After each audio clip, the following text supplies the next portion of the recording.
जी जैसे अभी अभी आपने बताया कि अगर हम पीरियड्स में भी हैं तो भी हम तुलसी की माला धारण कर सकते हैं, तो हाँ, तो उसके बाद ऐसा क्यों कंसीडर होता है जब एक विमेन मेंस्ट्रुएशन टाइम पे होती है तो उसे क्यों फिर अनप्योर कंसीडर करते हैं, जबकि जो हमारी माता रानी है वो खुद भी तो एक फीमेल है, और जब वो अपने आसन पे होती है और जब वो सबको इक्वालिटी से ट्रीट करती हैं तो लोग क्यों फिर उस समय इनइक्वालिटी से ट्रीट करते हैं इस कंटेक्स्ट में?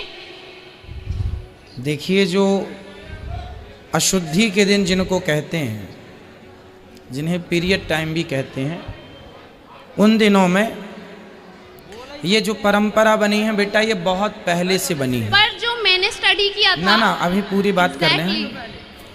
ये जो परंपरा बनी थी ना, वो बहुत पहले क्यों बनी थी?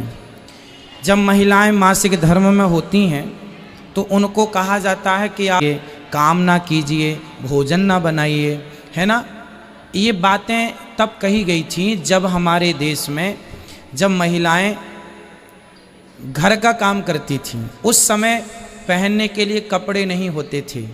उस समय जो आज व्यवस्थाएं स्त्रियों के पास हैं, वो पहले ये व्यवस्थाएं नहीं थी जो आज के दौर पे हैं। पहले के ज़माने में महिलाएं कांच लगाती थीं, धोती पहनती थी ना, कांच लगाती थीं। उस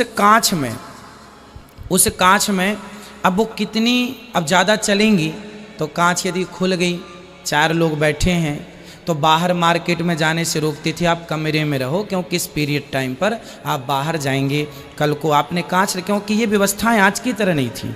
कांच लगा के महिलाएं साड़ी पहनती थी। झांसी की रानी भी कांच लगाना समझते हैं? कांच लगाना बेटा समझते हैं? नहीं। महाराष्ट्र में आज भी कुछ महिलाएं कांच लगाकर साड़ी पहनती हैं। हमारे गौरी गोपाल वृद्धाश्रम में भी पुरानी कुछ माताएं हैं जो आज भी कांच जरूरी। उस प्रकार बुजुर्गों ने वह नियम बनाए थे कि हो सकता है इसमें किसी को नुकसान ना हो, इसलिए उन्होंने कहा आप अलग रहिए 4 दिन के लिए और पति को, पुत्र को ज़्यादा टच ना करिए, भोजन ना बनाइए। पर आज के हिसाब से प्रॉपर व्यवस्थाएं हैं, प्रॉपर साफ़ सफाई का महिलाएं ध्यान रख लेती हैं। उस ज़माने में खुले में शौच करने जाते थे, तो अब बार बार पीरियड के टाइम पर सोचो कि महिलाओं को जब रक्त आता है तो उस ज़माने में वो कहाँ जाती रही होंगी, क्योंकि वॉशरूम तो ऐसे घर के अंदर सेपरेट थे नहीं, बाहर कहाँ जाके वो करेंगी। इसलिए उस ज़माने में लोग कहते थे अलग व्यवस्था, उनको अलग रखा जाता था ताकि अलग परिवेश में वो अपना सिक्योर रह सकें, अपना सारा काम कर सकें। वो उस ज़माने की बेटा मजबूरी थी, बट आज मजबूरी तो नहीं। क्या आज इस टाइम पे विमेन को इम्प्योर कंसिडर करना करेक्ट चीज़ है? जरूरी नहीं है, फिर भी भगवान को स्पर्श इसलिए नहीं करने को कहा जाता क्योंकि अशुद्धि है। आप उस समय दूर से प्रणाम कर लें, कथाएं सुन लें, भगवान को टच नहीं करते, दूर से प्रणाम कर लें, मानसिक पूजा कर लें, क्योंकि वो अशुद्धि का टाइम। मेरा नाम शंकर भाई है, मैं सूरत से आया हूँ और सूरत में आपके एक एग्जीबिशन में देखा हूँ, अतर खान वहाँ आए थे, उनसे मैं बातचीत किया हूँ। तो मेरा सवाल ये है कि इस्लाम पाक नापाक में बहुत मानता है।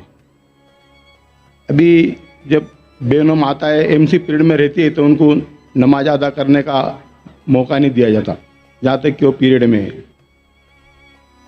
और फिर जब इंसान माता के अंदर में उसका जन्म होता है तो वही एमसी पीरियड्स में जो एमसी पीरियड का जो मटेरियल है उससे ही इंसान की जिस्म बनता है।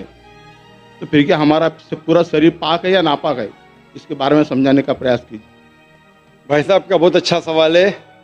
भाई साहब सूरत से है और पूछ रहे हैं कि इस्लाम पाक और नापाक में बहुत मानता है, और जब ख़वातीन हैज़ में होती है ड्यूरिंग द मेंस्ट्रुअल साइकिल, उस वक्त उन्हें इजाज़त नहीं कि वो नमाज़ पढ़े, और ये कहना चाहते हैं कि क्योंकि उस वक्त औरत नापाक है।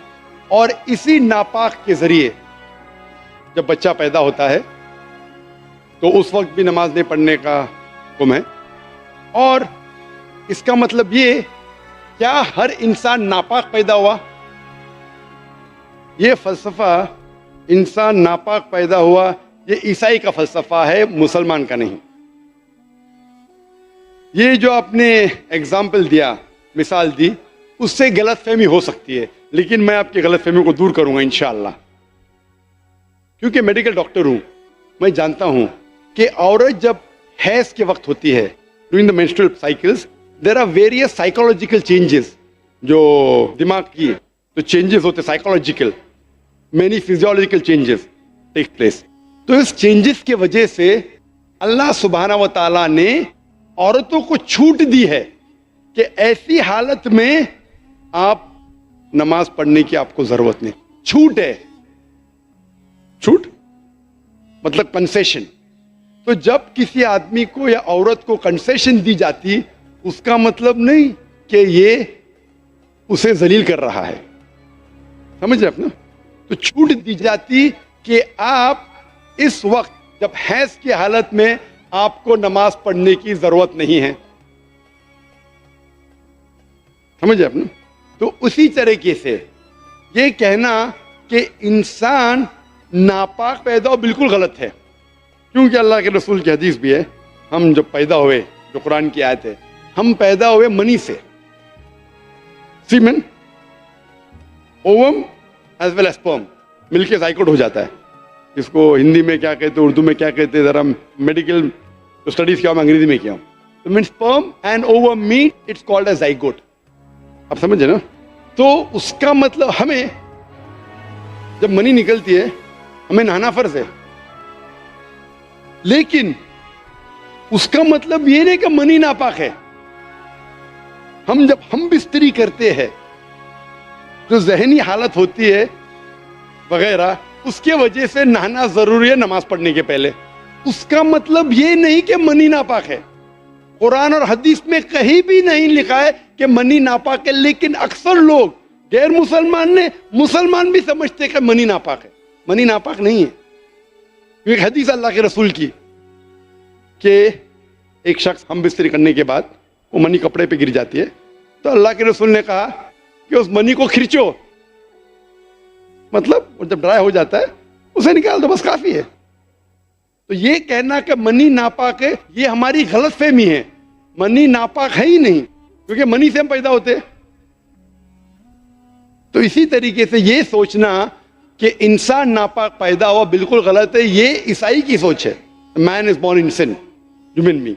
तो अल्हम्दुलिल्लाह जो कुरान की आयत है, मिन मन युमना, एक स्पर्म से पैदा हुए, और कई जगह लगा कि हम मिक्स्ड फ्लूइड से, सूरह इंसान सूरह नंबर 76 वर्स नंबर 2 में, कि हमने इंसान को बनाया है अमशाज से, मतलब मिक्स्ड